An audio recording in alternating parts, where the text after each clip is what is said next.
Is it hard for Spurs fans to see and hear that? I think they would expect it, no? You're at a new club. Pochettino was brilliant when he was at Spurs. Obviously went to PSG, got sacked from Tottenham. Maybe he was waiting for his phone to go from Daniel Levy to get his opportunity again. I don't know the scenario of what happened. But he's just said all the right things, what you should do when you get into a new club. And Chelsea's a new start for him. It's a big start for him as well, because this is... where does he go from here? If he fails here... I mean, I know he went to PSG and they didn't win the Champions League. That was the big one they needed.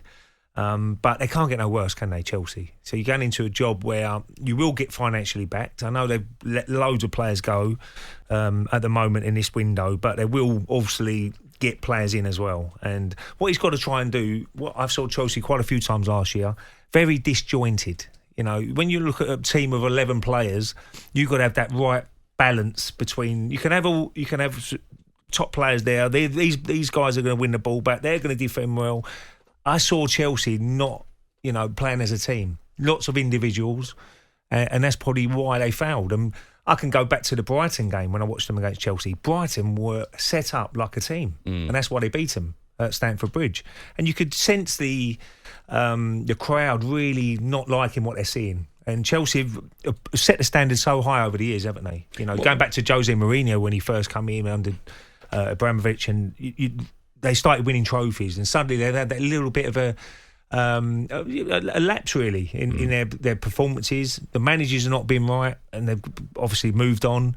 But now this is a big. It ain't a gamble, because Pochettino, I think, is a good guy, and I think the players will respect him. But now he's got to thin the squad out, which he has done, and get the players who he looks in training, say, look, they really want it, these guys, and build a team around in those guys. What's his minimum requirement this season? I think he'd be delighted, top four again.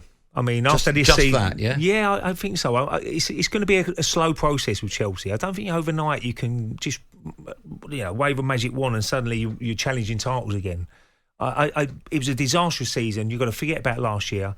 Break into Champions League. It's going to be so competitive this year. We've seen other teams, Liverpool, they're going to try and get back in that top four. Manchester United, your club.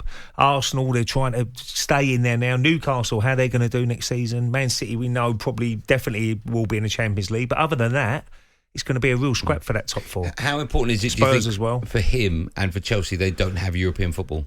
Yeah, that's a big help for him.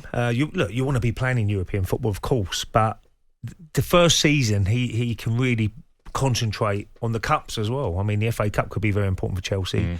And get the team he really wants out there every single week and build it around that. And I'm sure there'll be a few more signings yet, because they have let a lot of players go. And the obvious one will be Caicedo. I hate talking about Brighton, because every time I talk about Brighton, I'm trying to sell one of their players. But that's going to be the obvious one. What lots of clubs will be interested in him, because he's a top player. Yeah. If you're a Chelsea fan, what area of the pitch would you be most worried about at the moment? Would it be midfield? That's where I'll be trying to strengthen, yeah. You've lost Kante, you lost quite a few midfielders in there, Kovacic and people like that. Mason Mount has gone to United.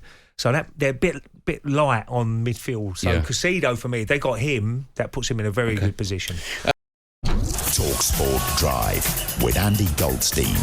Monday to Friday afternoon from 4 on AM, on DAB, via the talkSPORT app and on your smart speaker. talkSPORT.